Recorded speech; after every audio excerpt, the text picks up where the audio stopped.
Good morning. I know I'm not Bill. For those of you that don't recognize me, I'm Allie. I'm our health center administrator, so I am filling in today. My apologies in advance.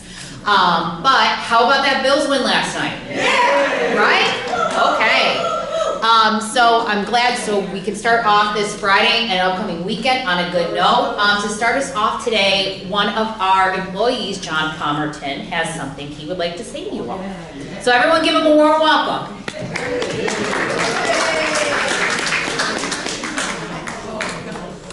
Thank you. Yeah. Good morning. Can you guys hear me all right? Sometimes it's up down. Mary Lou says we're good, right? Yeah. All right. I wanted to get in front of you guys today to tell you something right from my mouth. Okay? I don't know if you've heard, I will be leaving Fox Run as of next Friday. I will tell you a quick, sad story. Not sad. It's actually good for me. But anyway. John, can you hold it this way? This way? That way? This way? I feel like a rock star now. Anyways, what had happened, I had no intentions of leaving Fox Run. This is a very good place to work, good management, great residents, great fellow employees. No idea. I was going to retire January 2nd, 2027 anyways. So I was going. Out of the blue, I had borrowed a tool from my neighbor. So I took it back. And lo and behold, his wife, which works at the school for New York State, said, here's an application, I expect you to fill this out, I want it back to me tonight. She doesn't hire, she doesn't do any of that, she just works in a different department. And it caught me off guard. I went, what? So, long story short, I don't know why, I went home, I filled this application out, my wife goes, what are you doing? I said, she told me to fill out the application, I filled out the application. I had no idea. So anyways, I filled out the application, gave it to him. That was on a Friday. Monday they called, set up an interview. There were 17 of us. And I went down for an interview last Friday. 2 hours later they called and offered me a position. I was not looking to leave Fox Run or anything. I said, hang on, stop. I said, I got to talk to Fox Run, which I've talked to Matt, about leaving, making sure the transition is somewhat smooth, and try to help out. But so they offered me the position, and I'm sure some of you people have worked for New York State. I just cannot pass up this. The benefits, it was like a gifted horse kicking me in the mouth. So, or I would still be here. But I want you to know I was not actively, it had nothing to do with management. I didn't get into that much trouble.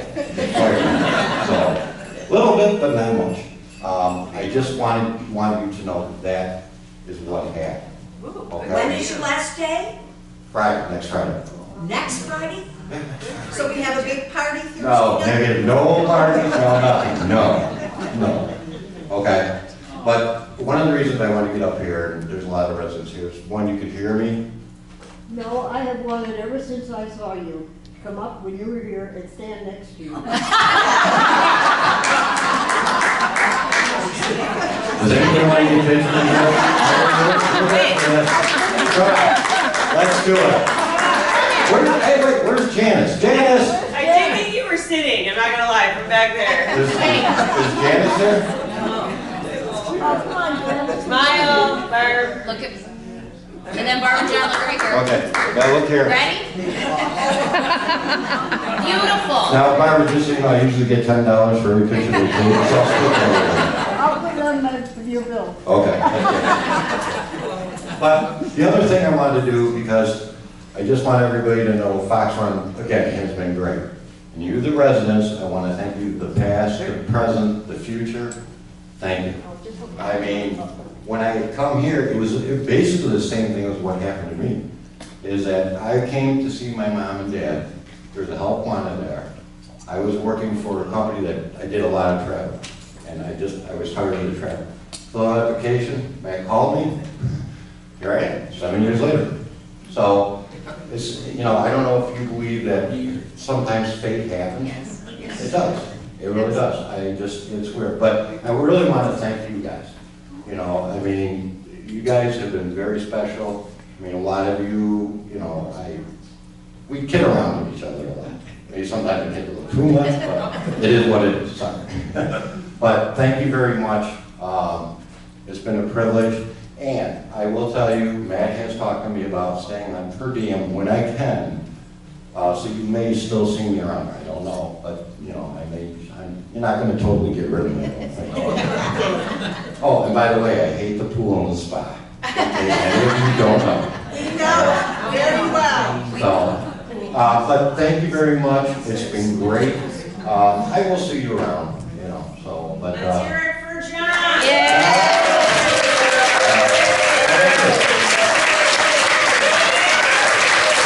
Hey, you know, I just realized Britt's not here, so he can't shut me up after 10 minutes. No, but I Say, I read. Okay, thank you very much, everyone. All right, another round of applause for John. All right, and I have another employee announcement from Lisa. It's not always bad, guys. I just have a quick announcement, just while we're all here. We are going to be having another pancake breakfast. We don't have another coffee hour before, so I wanted to jump in today. But it is going to be Wednesday, October 1st from 8 to 10, and it's going to be benefiting the American Cancer Society, which I am sure we are all affected in one way or another in this room by that. So it's going to be for a great cause. We wanted to make sure to let you know early so that hopefully you can invite friends and family and everybody to come in and really make it a great event. There will be more information coming out in the newsletters, the calendars, all the communications that we give to you, but I wanted, while we're in coffee hour, just to mention that. And it's going to, again, be Wednesday, October 1st from 8 to 10 in the Bistro. Okay? Cash only? Cash only, yes. Gluten-free? We have gluten-free? Yes, we're going to have gluten-free. I think we will do that. So for this time, so okay? All right, thanks. Thank you. Okay, now I'm hungry already. Any resident announcements? Okay, I have a couple of hands, so I saw this one first, so I'll come over. I don't even know if I need it. Yes, you do. Thank you. Contrary to the bulletin, the Fox Run book discussion is not today. It is next Friday, the 26th. The second item is the Fox Run. I'll repeat it too. Okay. Pardon, what did she say? Yeah, just like that. Oh, There you yeah, go. yeah. That's what I told John. The Fox Run Library is not accepting any more donations because we are dismantling the library.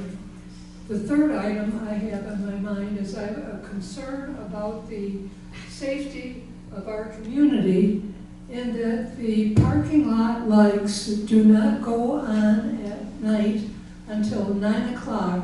And it is dark before 9 o'clock. So I would hope that someone would. I'll tell Matt. Matt's right here. Yeah, it's right here. I wasn't aware that it was doing that, Ann, I'm sorry. Yes, it's really dark between 8 and 9, and it's a safety feature. Thank you. Okay, so just to recap, the book discussion is not today, it is next Friday.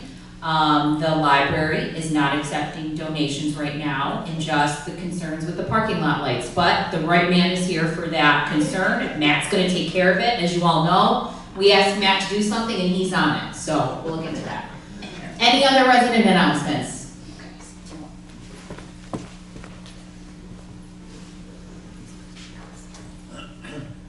Hi, good morning, everybody. The Green Team met this week, and so I'm just reporting out on the 4 items that we need all of you to help us with. 1, we need you to bring your own coffee mug. We go through a bazillion coffee cups, paper ones with plastic tops. So just bring your own coffee mug, your favorite one, whatever it says on it. Second, please save those pill bottles. We are a lovely community of pill takers. If you do not know, we have in the last 10 years over 70,000 pill bottles have been recycled. So save those pill bottles, clean them out, take the label off, and you can put them in a couple of places under the bulletin boards, and they go to third world countries where people are putting the pills in their pockets, so or in a leaf to take them home. The next recycle thing we would like you to do is recycle your batteries under the mailboxes, and please, this is for the maintenance people. I think they would appreciate it.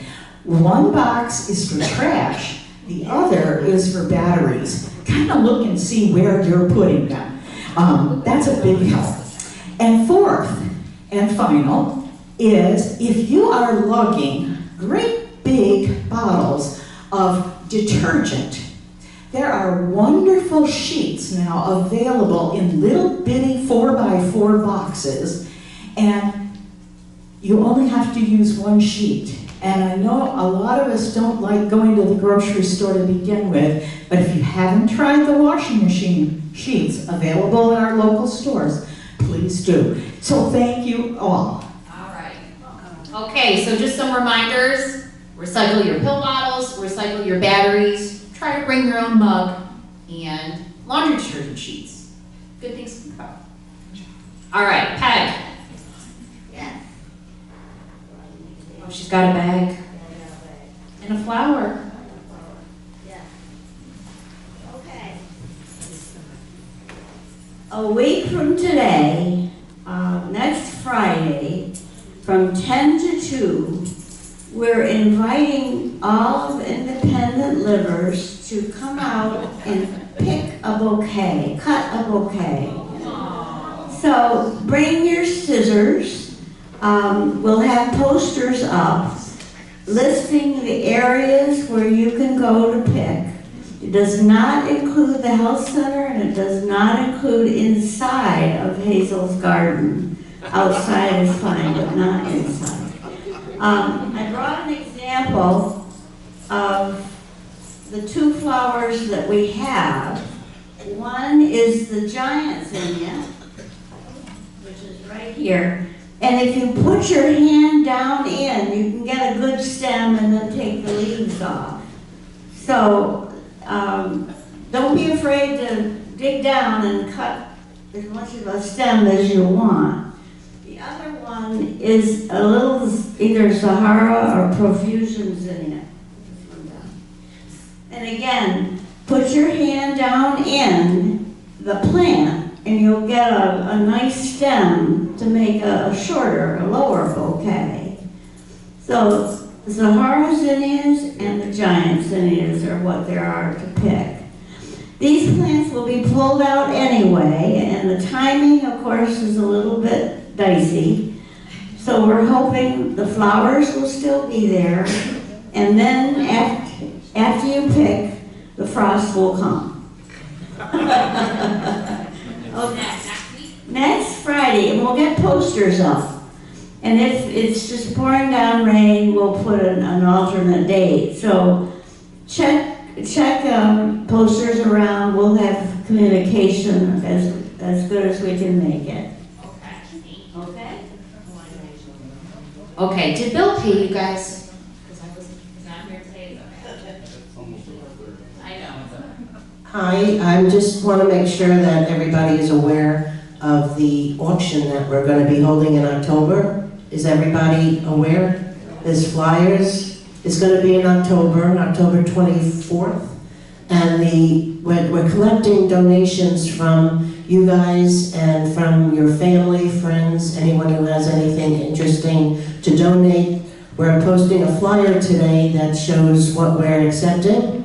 So it's going to be a lot of fun, and I hope and we're going to be posting every week a flyer that gives some more information, and hopefully all the flyers will be together. But I hope we can make this a great community event. It's to benefit the employee fund for the holidays, to give them some extra appreciation. And so I hope everyone will join us, and we'll be making more announcements. Thank you. Okay. Good deal. Oh, and the auctioneer, It's Dick O'Brien, yeah. Dick O'Brien. Yeah, his debut. All right, guys, we do have our speaker to get to. I don't want, yes, Sue. One question, do we have an update on the expansion? Is it gonna go in October or no go? When we know more, you'll know more. That's all that I have. We have to bring cash, we want to check. Auction, cash or check?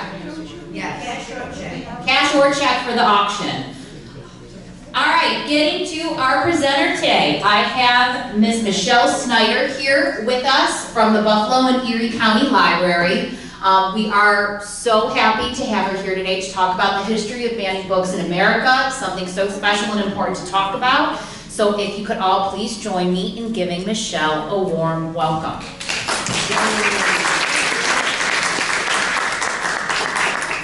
Thank you so much. Thank you for having me. I have a lot of notes here.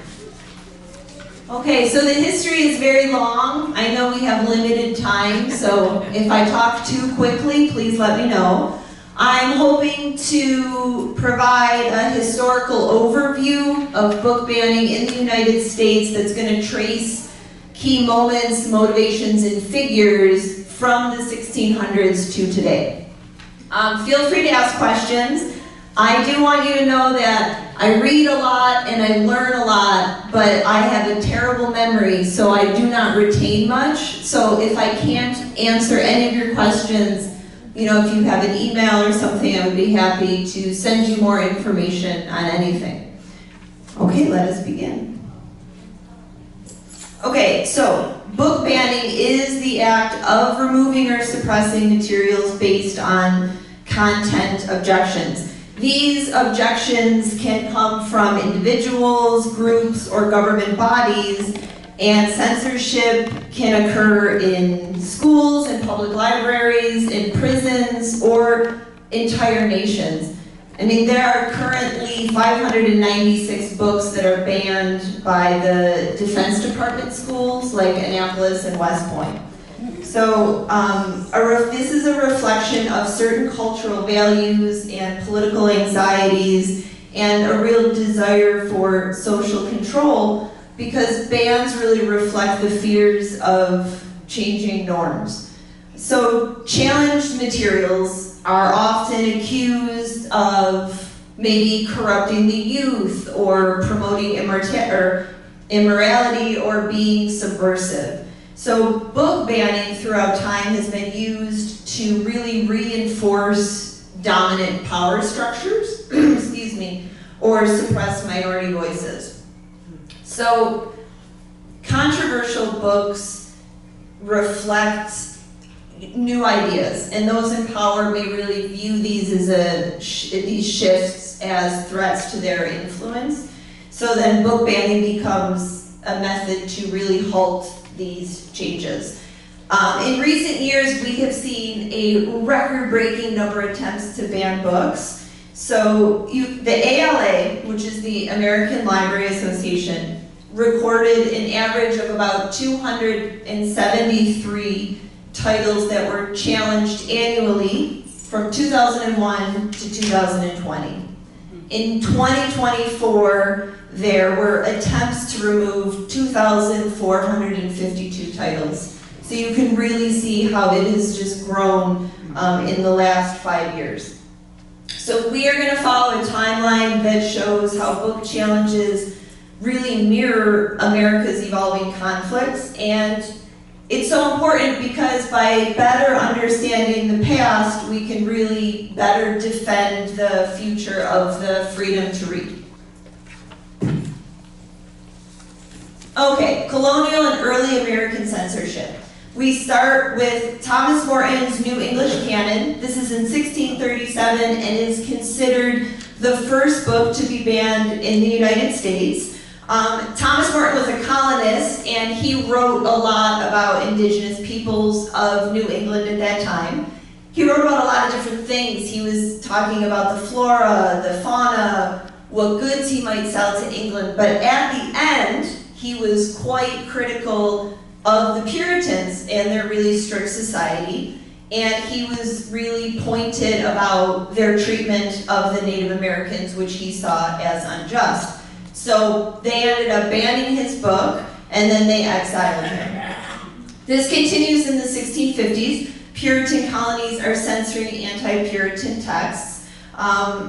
Most of all of the early book bans were spurred by religious leaders, and by that time, Great Britain had founded its colonies in America. It had a really long-standing history with censorship. So we have William Pynchon. His ideas flew in the face of the Puritan Calvinist beliefs because they felt that only a special few people really had God's favor, and he felt that kind of anyone could talk to God, and they were very outraged by this.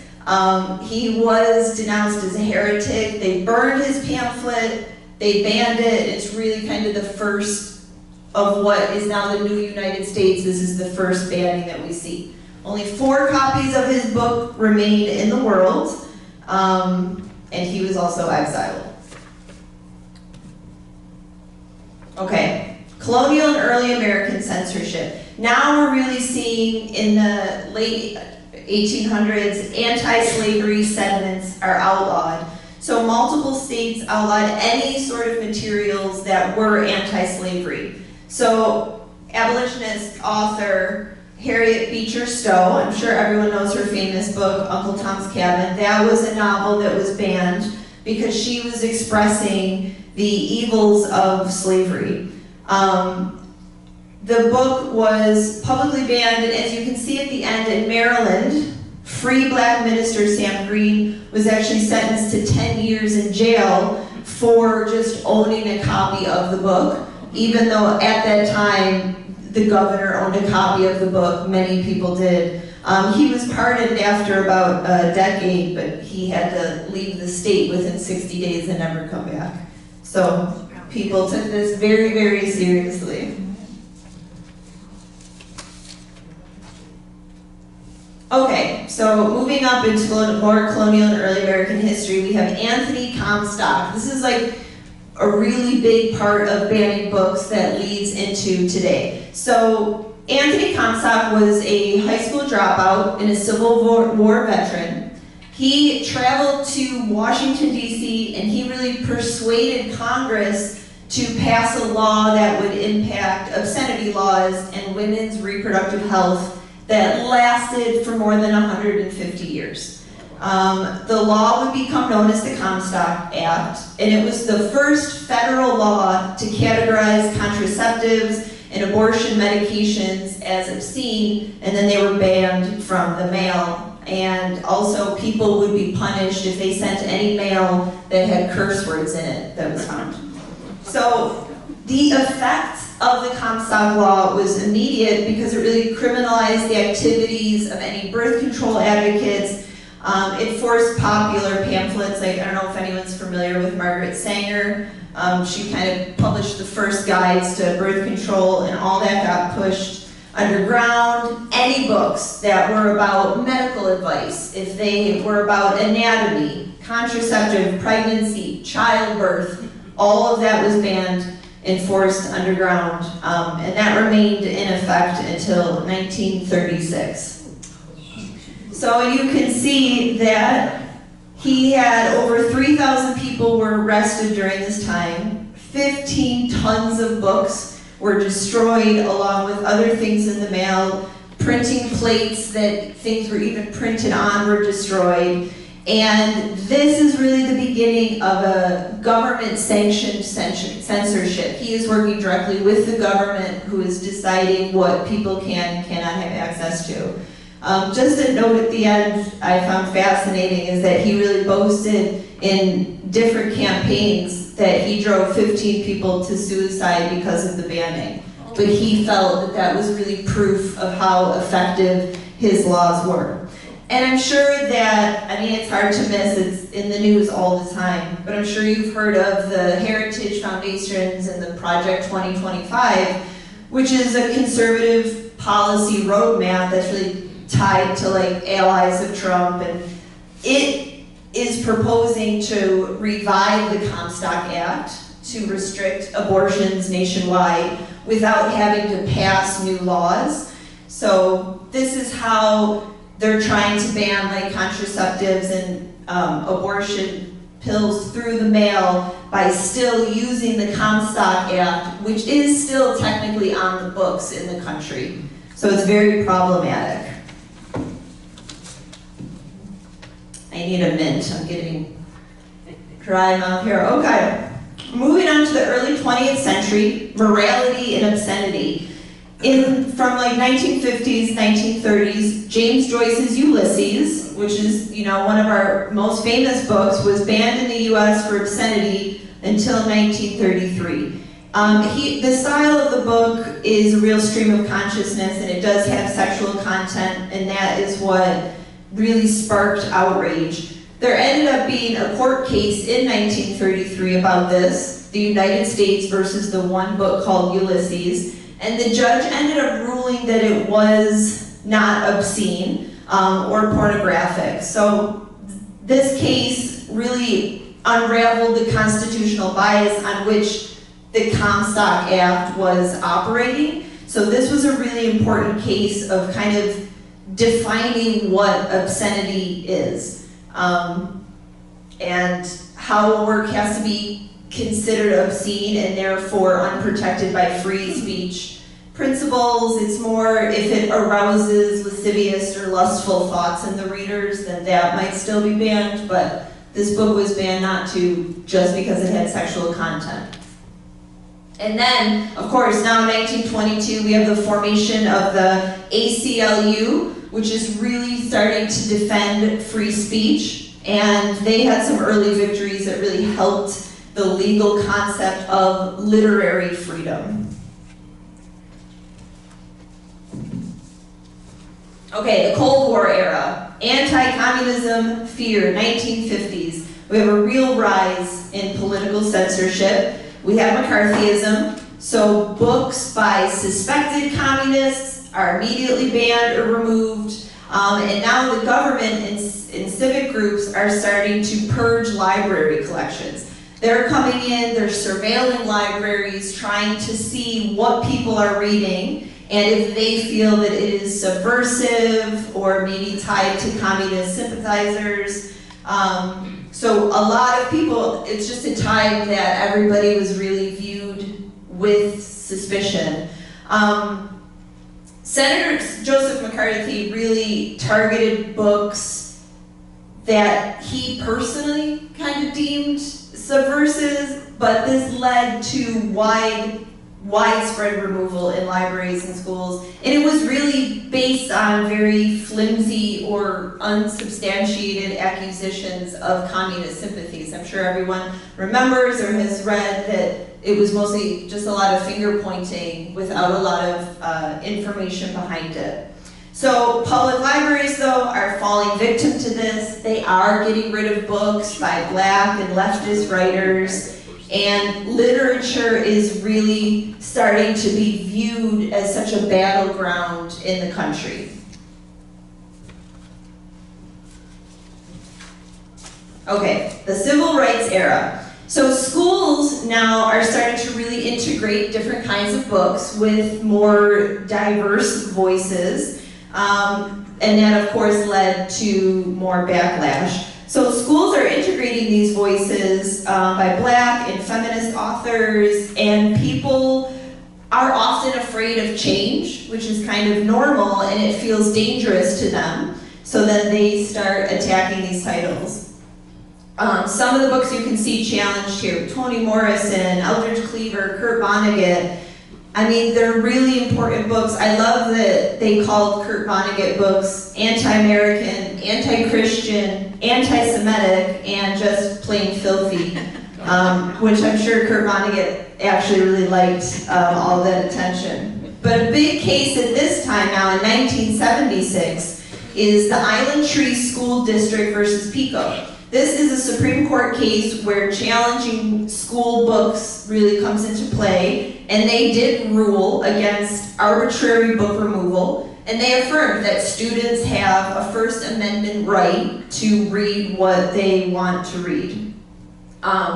This is just really our biggest case of legal defense of intellectual freedom.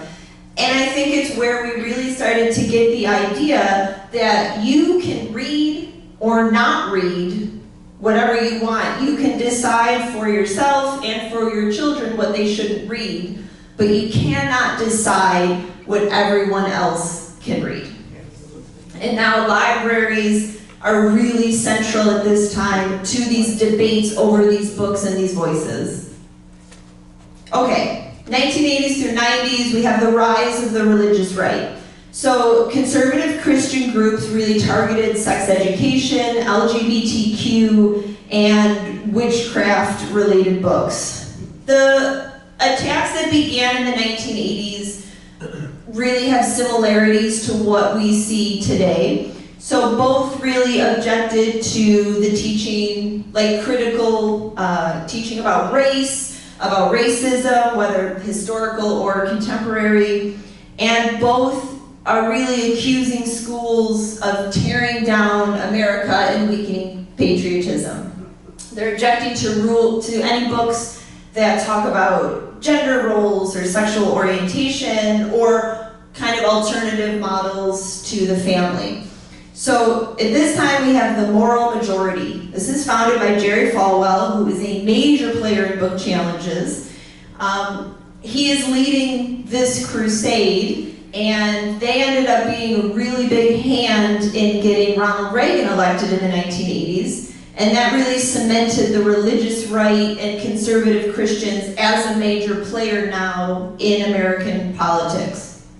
And again, just going after books and a huge threat to libraries, and the infrastructure that the Moral Majority created, that is still what is driving book bans today, especially attacks on reproductive health and kind of culture war censorship.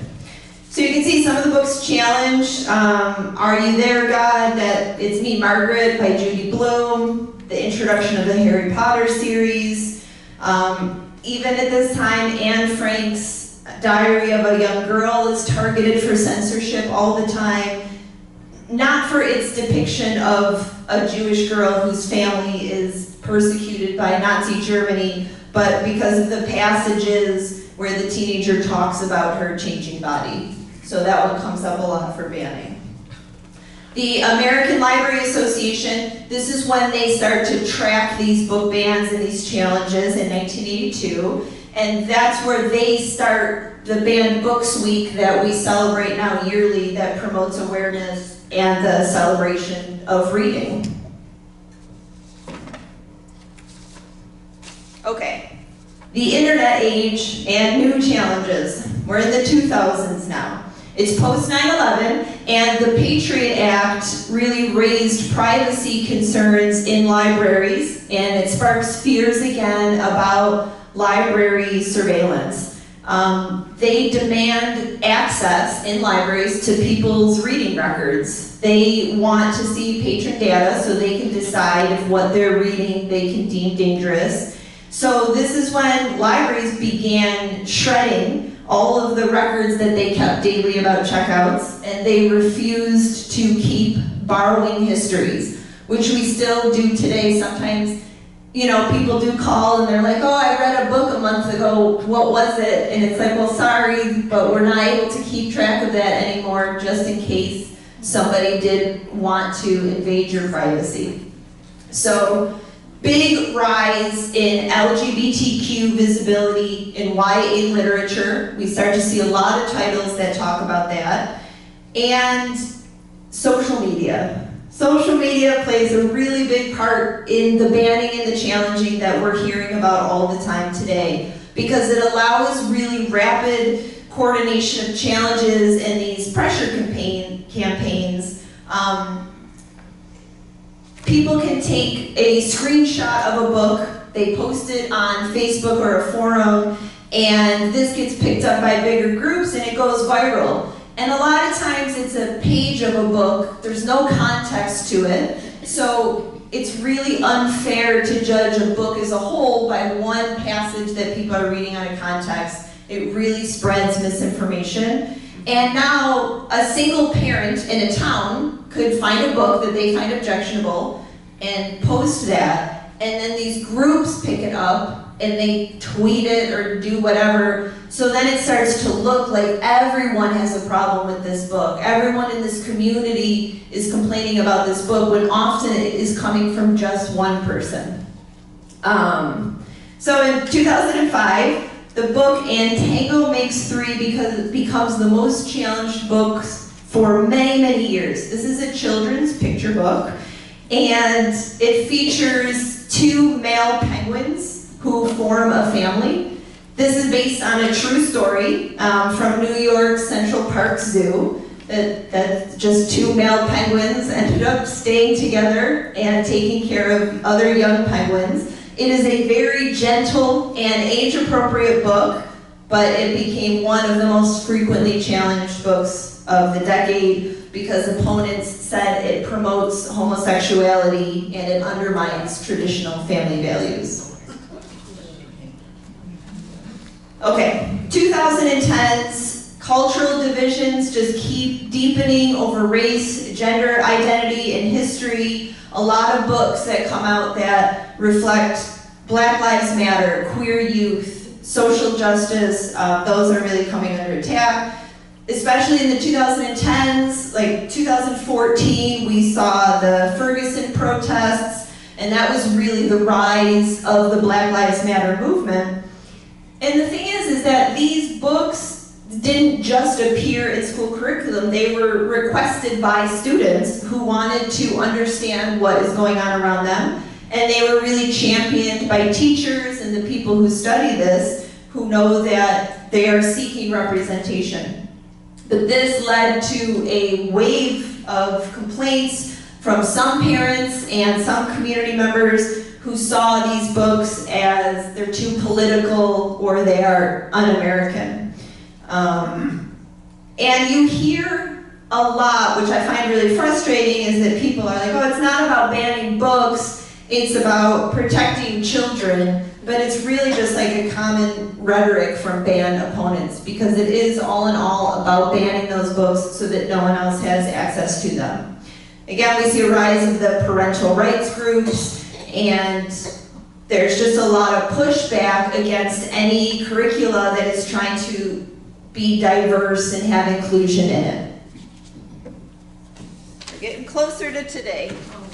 Okay, what's going on today? A lot of coordinated book bans. We have Moms for Liberty, which was founded in 2021, and they have lobbied for bans of hundreds of books. We have these groups that are kind of advocating parental rights, and they just started pressuring schools, and they want to control entire reading lists.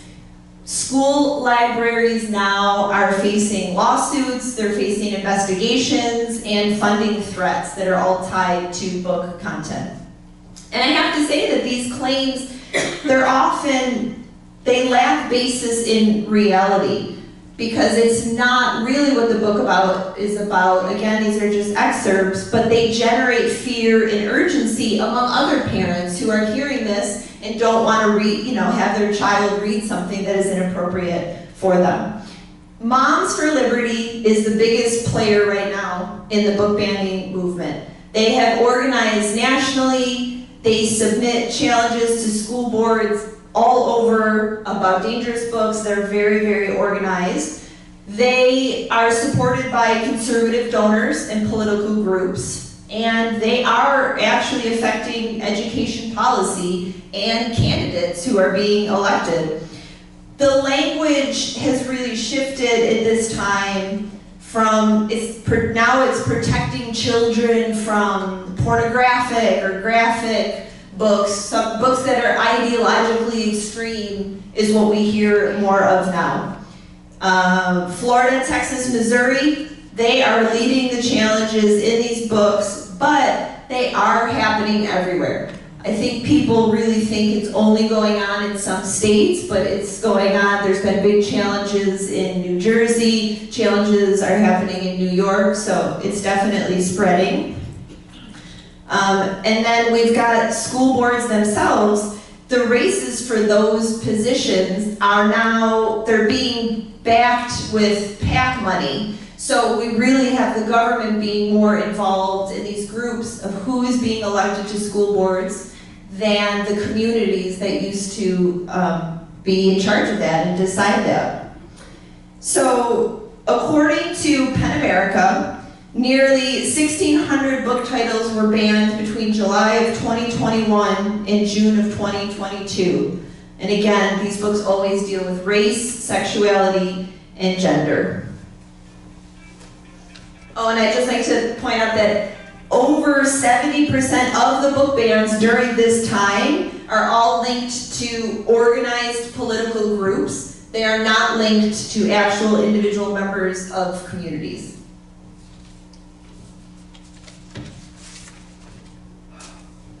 Okay, so just to kind of follow up, what again is being targeted? Books by authors that are black, that are brown, that are queer, anyone really marginalized that is bringing a new viewpoint out. These are challenging the dominant narratives that have kind of existed in our country. They're offering new perspectives, and we can see that these bannings, I mean, these are not isolated incidents. These are very specific books. There's a very clear pattern of what is being banned. And again, these books, they center on characters and experiences that have historically been erased or been distorted in mainstream education because they're really nuanced perspectives on race and gender, immigration, trauma, things that we haven't seen before. And that does make some of them uncomfortable, and people might feel uncomfortable reading them. But they are invaluable to students who are looking for stories that reflect their realities. Censoring a book is an attempt to uphold this one singular dominant view, and these books can serve as lifelines for young readers who are struggling with their identity, with isolation, with maybe trauma in their life. And removing these books, it doesn't just erase knowledge, but it erases empathy for other people to read these stories and have understanding. We have learned as librarians over the years that when students don't see themselves represented in stories, they can internalize shame or invisibility. And conversely, students from dominant groups, they lose that opportunity to understand any experiences that are beyond their own. You can see the most frequently banned books: Gender Queer, All Boys Aren't Blue. Those focus on gender stories. The Bluest Eye, Stamped, we have kind of racism and Black history. They're all really wonderful books. And I have found them myself when I have questions about things that I don't understand, that are new. And reading the books has actually helped me understand things, at least be like, okay, I can understand now where this is coming from. So they're very important. Okay. All right, the end here. Why does this matter? Books are mirrors and windows, and they help us see ourselves, and they let us understand others. It's one of the most important things that we have that creates empathy and understanding. When we are reading about lives beyond our own, you're really expanding your capacity for compassion. These bans are silencing voices, they're stripping away identities and experiences, and because of that, it leaves our communities smaller when we don't have and understand these voices. And again, this is very political. It always has been, and it continues to be. These bans, they're not about protecting children. They're about controlling what we can know, who we can be, and whose stories are allowed to exist. So the stakes are human. When we lose access to these stories, again, we lose connection, we lose understanding, and that is a loss of freedom. Every time a book is banned, someone's story is erased.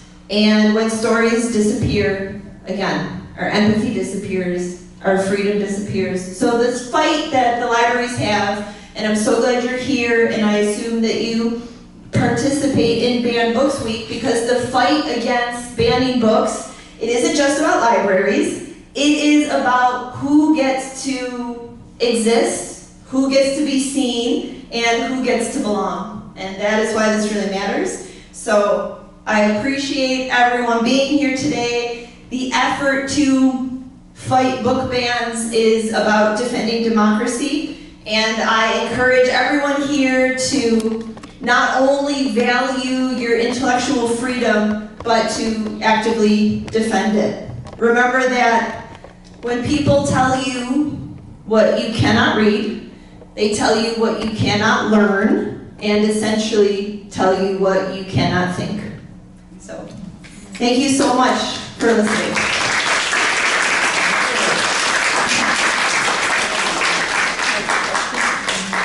Does anybody have any questions for Michelle? When is Banned Book Week? When is Banned Book Week?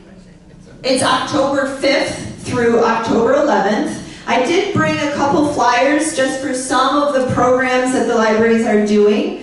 On Tuesday, October 7th, we have a Zoom of these 3 librarians that have had a really extraordinary story. They've been featured in the New York Times, they've been featured in People magazine because how they were attacked for what books they had in their library and what they wouldn't take out. So that is the 3 Fearless Advocates conversation on Tuesday, October 7th. I'm going to leave these posters on the back table.